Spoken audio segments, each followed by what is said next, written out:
The James Show Podcast. Hey, what's up, fellow Texans? Did you have a good weekend? I did. And part of the reason why is because I didn't pay a whole lot of attention to the news. You know, I've gotten pretty good at actually being able to, believe this or not, put my phone down for 5 seconds. Who would have thought? And really, maybe you're like, oh, I can do that, no problem. Well, I can't. I'm almost as bad as my damn kids. I'm always in my phone. But this weekend, I did a pretty good job of setting it down and just doing family face-to-face time. But boy, last night when I sat down and I was putting together the show for you today, man, my jaw just dropped because the hyperbole, it's so bad. We've talked about this pretty much since Trump got shot in the ear last July, that they need to tone down the rhetoric or this is going to keep happening. Well, they haven't turned down the rhetoric, and it keeps happening. And you see in the attack on ICE agents, there was a shooting here at the ICE facility in Dallas. There's a shooting in Alvarado. There was a shooting at the ICE facility in McAllen. They've had bricks thrown at them. There's been all kinds of crazy stuff going on. And they haven't tapped the brakes a bit after Charlie Kirk got killed right in front of all of our faces. In fact, they're mashing the gas. And so it's a level of irresponsibility that, in case you're new to the show and you never heard me before, I don't even really blame the politicians for this. I don't blame the Bernie Sanders out there that are saying this. I don't blame the AOCs of the world or the Brandon Johnsons of the world. I almost mixed up our mayor with Chicago's mayor. The media is supposed to be the arm of society that says, whoa, that's out of bounds. Just like if I dropped an N-word or if anyone said the N-word that was not black, the media would come down on them like a ton of bricks. It would be news. We'd lose our job. But no, they're the ones that are mashing the gas even more so than the politicians. By the way, stick around because coming up in about 10 minutes, Eric Trump is going to be on the James Show. Yeah, that's right. The son of the president, Eric Trump's going to be on the James Show. We'll ask him about this, but I've got to fire off some audio for you here. You don't know how bad it is because you weren't probably glued to the news all weekend either. But this comes on the heels of what happened at the very end of last week. Not only did the National Guard go into Chicago for the Midway Blitz, but there was an ICE raid in Chicago that got really ugly.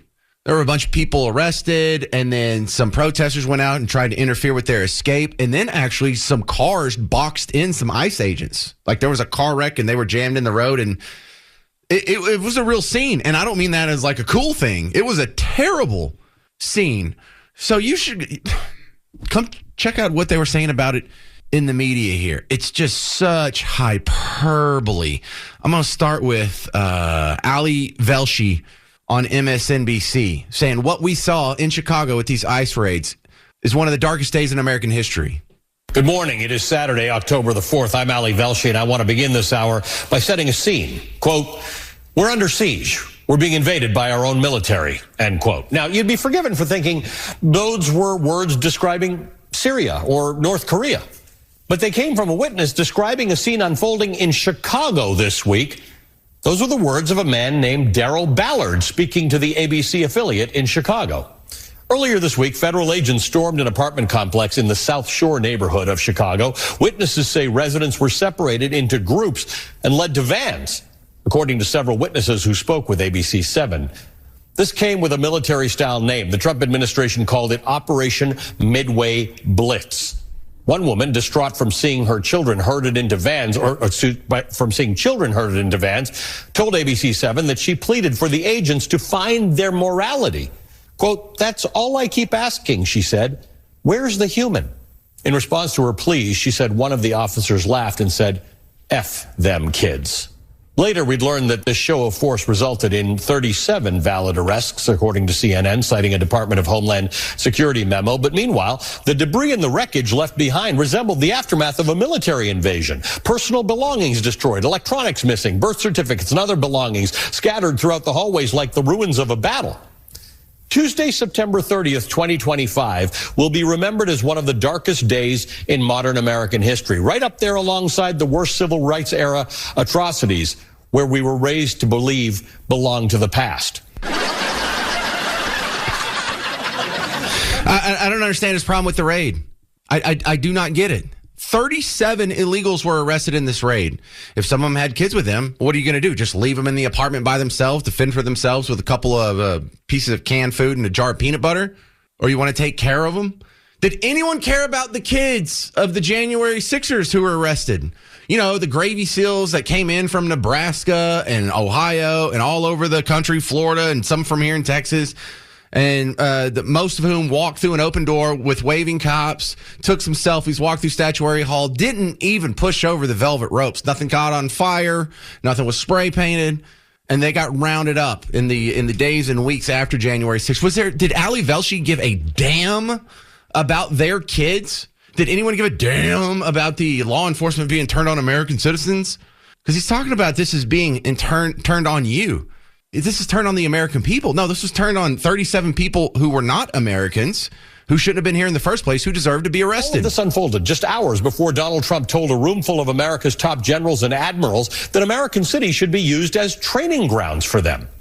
Generals and admirals flown in from every corner of the globe only to be told their new mission is not adversaries like China or Russia or even terrorism.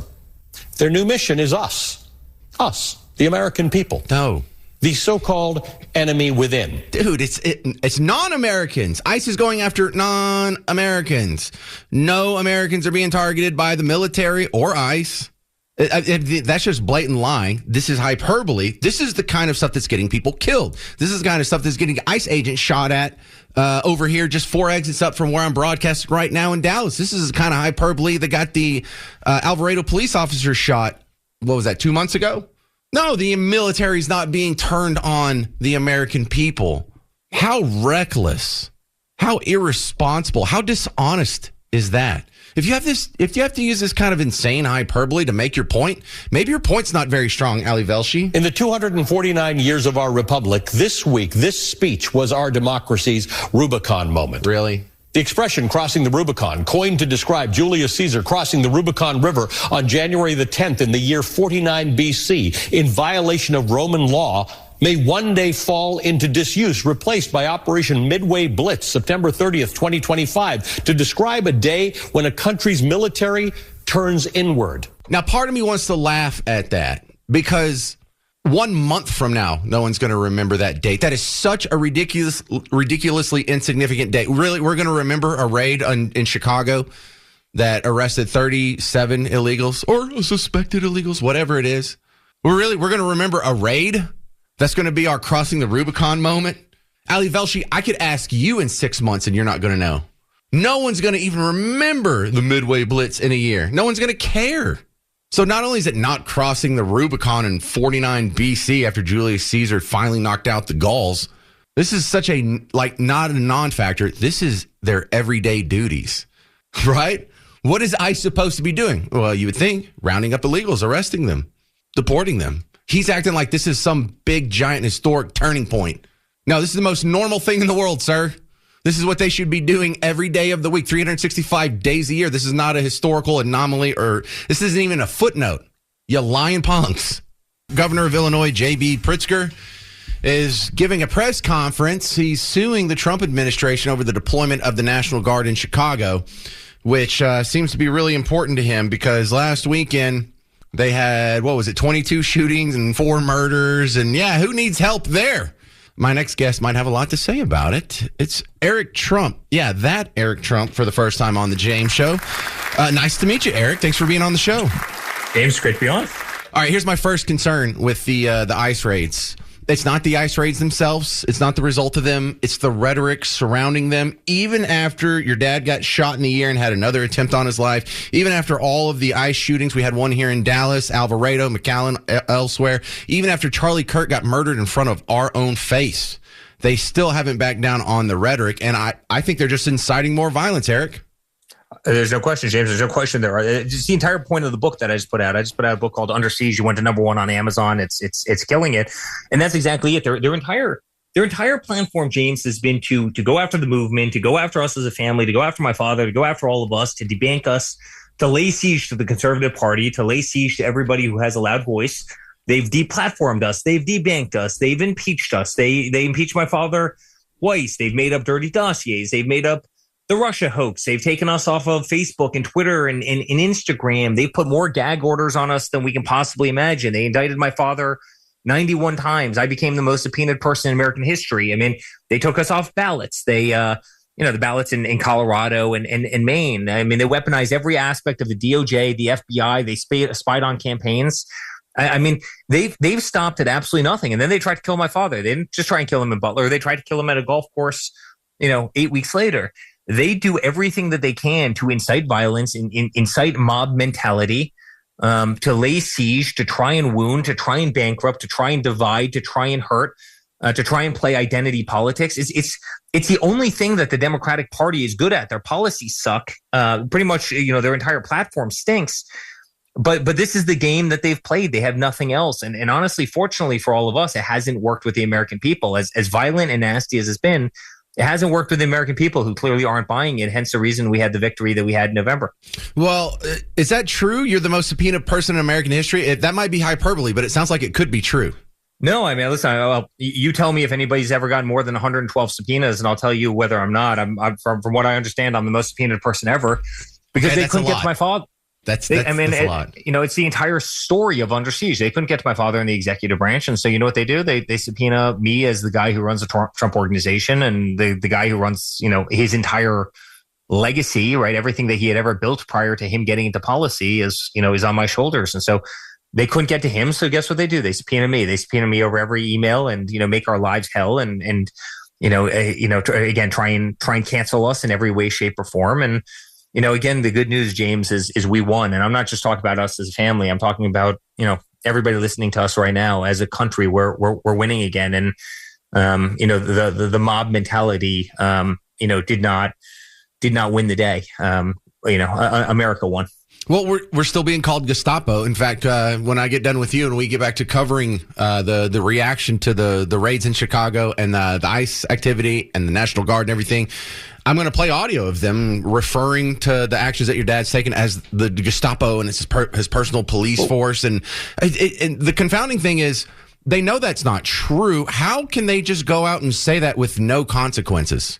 Because they say everything with no consequences. I mean, my sister's Jewish, and they were calling us anti-Semitic. They were calling us fascist, all while they, dress up in black, grab a rifle, sit on the top of a building on a college campus, and shoot our friend in the neck. Right? I mean, they called my father and all of us sexist. Yet, isn't it really interesting? He's such a sexist that he's the only person who's ever had a campaign manager who was female and won with her. That was Kellyanne Conway, and they did it a second time with Susie Wiles. Right? I mean. As I said, they call you anti-Semitic, and yet there's no one that's ever done more for Israel than my father, right? Where do you want me? My favorite is he's anti-immigrant, but 2 of his 3 wives are immigrants. Yeah, isn't that, my mom wasn't born in the United States. The only difference is she came here legally and she learned the language and she paid taxes. And, it's really, so I guess the point to your question is, how can they do it? Well, they've always played identity politics and they've always said things that fundamentally aren't true. I mean, they've lied just about, everything. And the reality is Americans are really smart and America has picked up on it. There's only so many times you cry wolf before, people start, seeing your true colors and exactly what you are, and they stop believing you for what you are. And that's why the mainstream media in this country has all but vanished. And that's why independent voices are louder than they've ever been before and have the credibility of the American people. And that's why the whole game has changed. Certainly in the last 10 years, but I would really say mainly in the last 18 months. All right, we're talking with Eric Trump. He's got a new book coming out called Under Siege next Tuesday, I believe. We're in the middle of a shutdown. Let me poke at you a little bit here, because I find this whole shutdown fight disappointing. They're going to fight you whatever you do. Why aren't we having more cuts in the budget that's coming from Team Red? Yeah. Well, I think we are. I'm not sure if you saw that tweet a little while ago. It was, I think, last night or yesterday afternoon, where my father goes, "Thank you so much for giving me this unbelievable opportunity to get rid of all these worthless agencies that are doing absolutely nothing and are still being run by the Democrats and only help subvert democracy." I mean, look at what my father did with USAID. I mean, he literally cut an agency. This is hundreds and hundreds and hundreds. It's billions of dollars a year, obviously. That not only was just handing out U.S. taxpayer, dollars to every worthless cause around the world, but also, funding so much of the anarchy, the 2020 riots. I mean, USAID was behind all of that. And so he's cutting the hell out of these agencies, but literally, I think he's using it as a gift right now to divert funding from so many, worthless programs that he wouldn't have otherwise been able to shut down. because now he gets to control exactly the purse strings and where mandatory spending goes. So, Eric, one of the reasons you're on, of course, you can talk about all the things that are going on in the news, but more importantly, you've got a book coming out next week, Under Siege, My Family's Fight to Save Our Nation. So tell me about this book. What made you write this book and what's in it? Well, listen, I wrote the book because I want everybody to know the siege. I want them to know what the fight that the Republican Party was under, the fight that, every person probably listening to your show, because obviously, you're fully in the right camp, was under, but also all the inside stories about the family, about the trials and tribulations, what they tried to do, how they tried to take us out. And the fact that, good can prevail over evil. And that's exactly what we did. That's what we did as a family. That's what we did as a country. That's what we did as a movement. And, the benefit of everybody's loud voice is as difficult as it was, as many arrows as every one of us took. We're winning right now. And so, I think we need to send a statement. I think we need to send a statement to the corrupt media, the corrupt establishment. And that's why this book went to number one almost instantly on Amazon. I was so proud. I was always considered myself a builder, less a writer, and I put my heart and soul into it. I wrote every single word in this book, and as I said, it's going to ruffle some feathers. There's no question about it, but it instantly hit number one in the charts, across the board. And go buy a copy and let's send a great statement to everybody that tried to keep this movement down and everybody who tried to torture all of us. And when I say all of us, I mean every single person listening today, because they went after all of us. They debanked us. They deplatformed us. They ignored us. They laughed at us. They mocked us. They certainly silenced us. They turned down the dials on social media. They tried to take away everybody's voice, and despite all of that, we won in the most resounding victory in American political history. Eric Trump, what time frame does this cover? Because the things you talk about, you could start the clock back at like 2014, 2015 up to now, or is this just really focused on the last 5 years or so? No, certainly. No, it goes all the way back to our youth and being raised by my father and the type of father he was, and how he got us to have an unbelievable work ethic and discipline and manners, and all the way through the real estate careers and obviously The Apprentice, which you mentioned before, and then obviously kind of jumping into politics, not knowing what the hell we were doing. I mean, we literally ran against Hillary Clinton and we didn't know what a delegate was, and we did it with heart and soul, and we did it with passion, and we did it because we were never afraid to stand on that stage. We were never afraid to go out there and be vocal, and it's a great story. And then they did everything they could to try and put us under that very siege that we were talking about, and again we won, and we won in a spectacular. Yeah, so we're talking with Eric Trump. He's got a new book out that drops next week. You can go ahead and pre-order it. Under Siege, My Family's Fight to Save Our Nation. Eric, I think a lot of people who need to read this book wouldn't listen to anything you or I had to say. How do we get this message out, what you've been through, to people who wouldn't traditionally listen to our side of the aisle?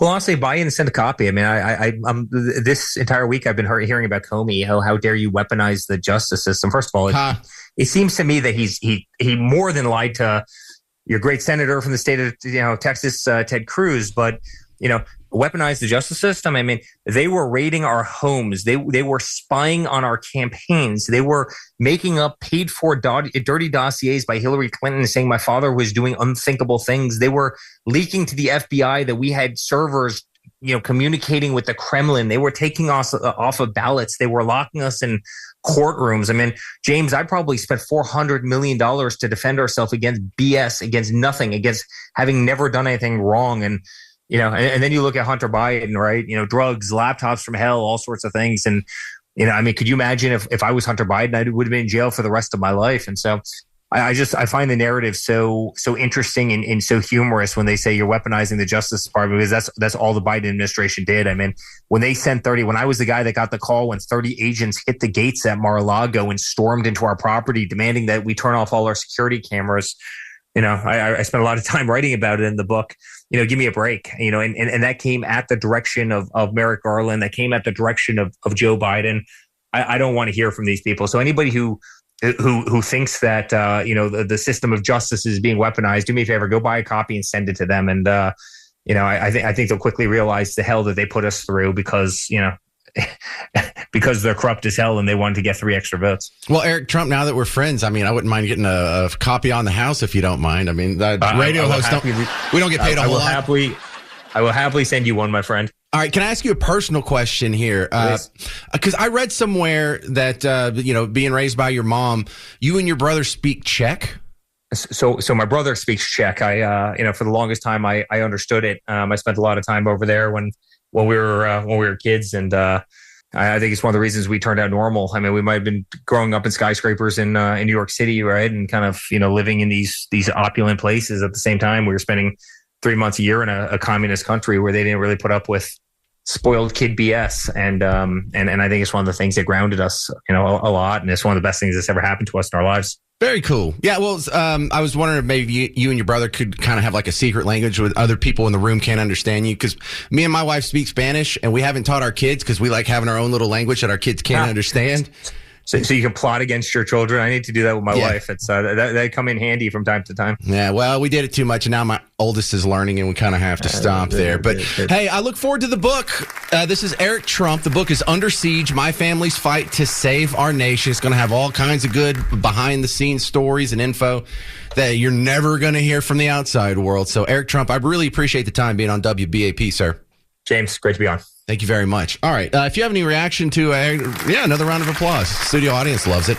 The Midway Blitz is the name that's been given to the operation that's going on in Chicago. Now, this seems to be a combination of National Guard troops being sent there, but at the same time, ICE was doing some big raids at the end of last week, and both of which have made the news. And when you listen to the belly aching and the whining of the people who are against this, first you got to scratch your head. Who is against illegal immigrants being rounded up and deported? Who is left? Who is over here saying, yeah, our immigration laws mean absolutely nothing. You should be able to break them at will and forget it. Forget following the law. That's not important. We shouldn't have the rule of law here. What's more important is we have illegal immigrants here? But listen to these people. And it's not just, I'm not playing this to say, haha, they're stupid. I'm playing this to show you they are hitting the gas on the inflammatory rhetoric.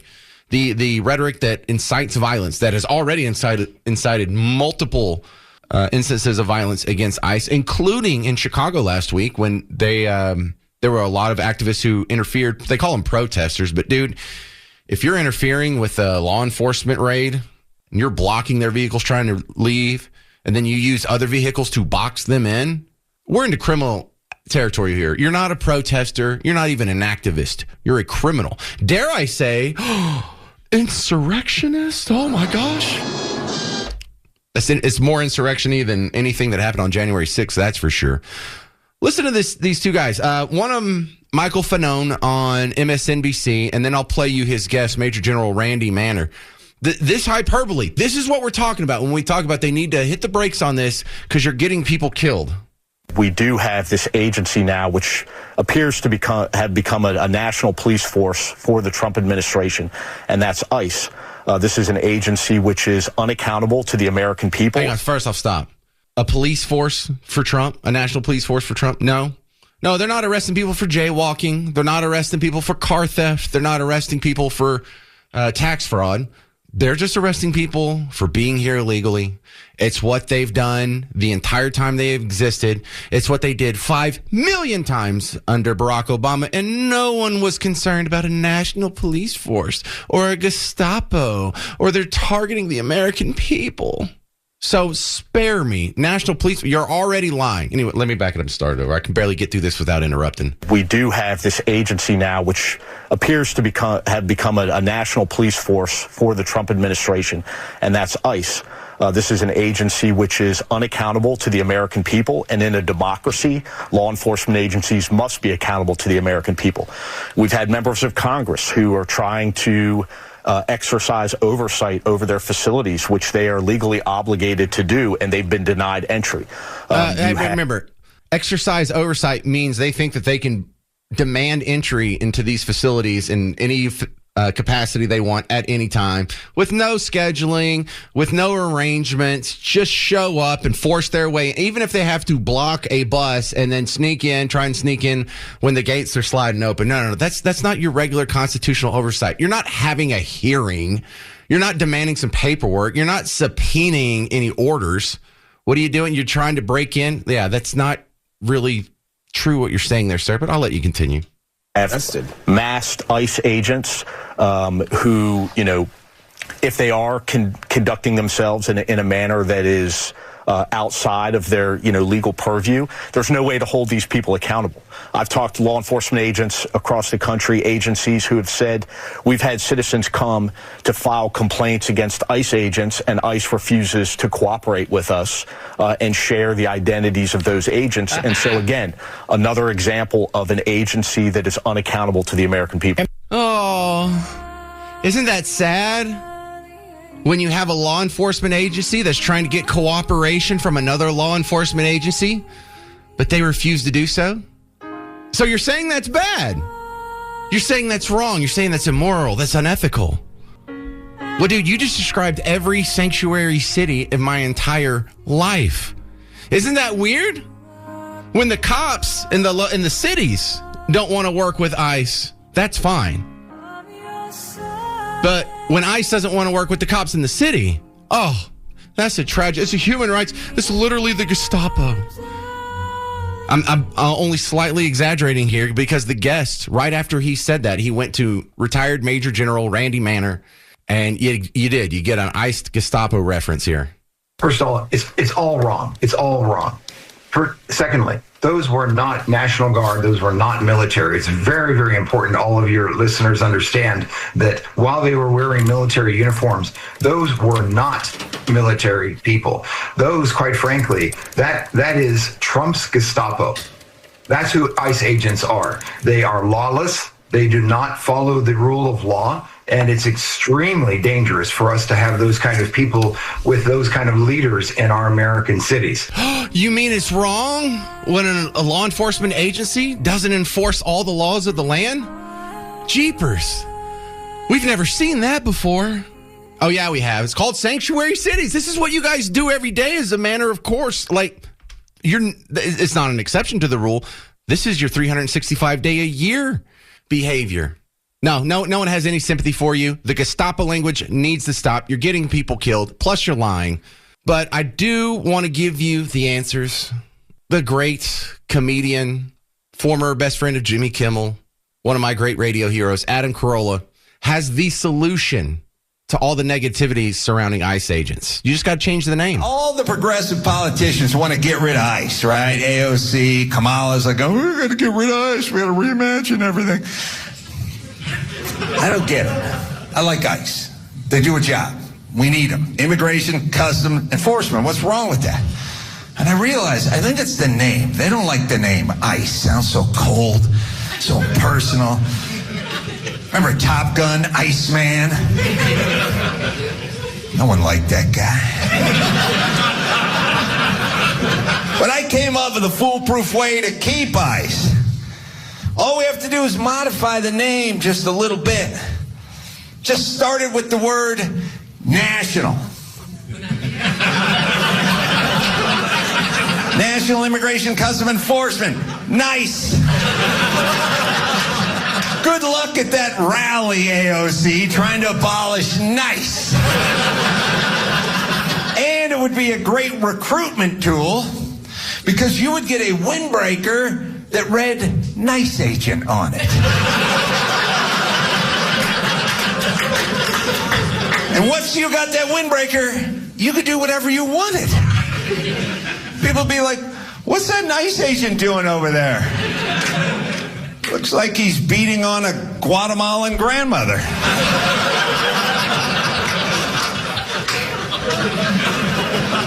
Well, obviously she did something wrong. He's a nice agent. Read the jacket. Read the jacket. All right. Coming up next on The James Show, another murder on a DART train, and that's only the beginning. 800-288-9227. I'm James Parker on News Talk 820, 93.3 FM, WBAP. The James Show Podcast.